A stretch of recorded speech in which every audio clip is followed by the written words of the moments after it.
On ne peut plus rester muet, chrétien. Les chrétiens doivent prendre la parole.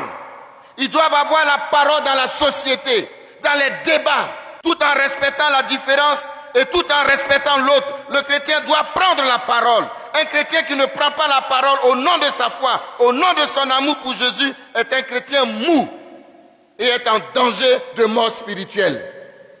Beaucoup de nos cadres intellectuels ont démissionné de leur foi. Quand ils sont dans leur milieu de travail, on ne parle plus de Jésus.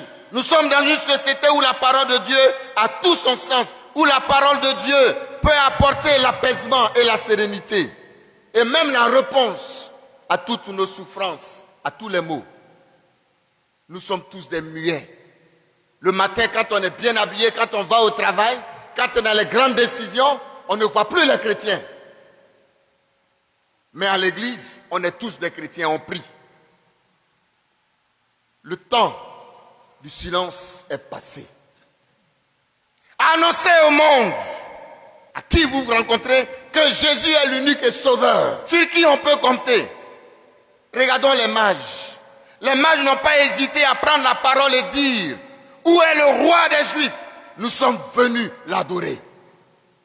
Oui, chers amis, chers frères et sœurs, une de nos résolutions chrétiennes pour cette année 2023 peut être l'engagement dans la société pour apporter la bonne nouvelle en prenant la parole et en participant au débat de notre monde, en disant que seul le Christ peut sauver le monde.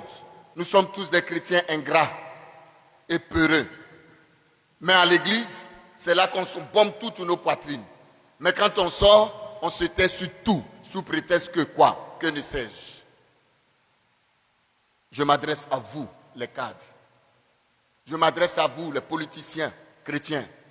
Je m'adresse à vous, les chrétiens ordinaires. Je m'adresse à vous qui travaillez partout dans vos milieux de travail. Manifestez que vous êtes des chrétiens. Parce que vous trahissez le Christ quand vous ne parlez plus de lui. Quand on nous propose des solutions autres que lui qui peut sauver le monde et que nous nous taisons, nous sommes coupables et nous rendrons compte un jour à Dieu. L'heure est venue où chacun de nous doit pouvoir prendre la parole au péril même de sa vie. Arrêtez d'être des peureux et venez s'asseoir ici pour vous mettre front par terre pour faire croire que vous aimez Dieu. Mais quand vous sortez, vous n'annoncez rien au monde entier. Regardez tout ce qui se passe dans le monde. Personne n'en parle. L'unique sauveur, ce n'est pas l'argent, ce n'est pas le plaisir, ce n'est pas le pouvoir, c'est Jésus-Christ. Que chacun de nous réfléchisse sérieusement.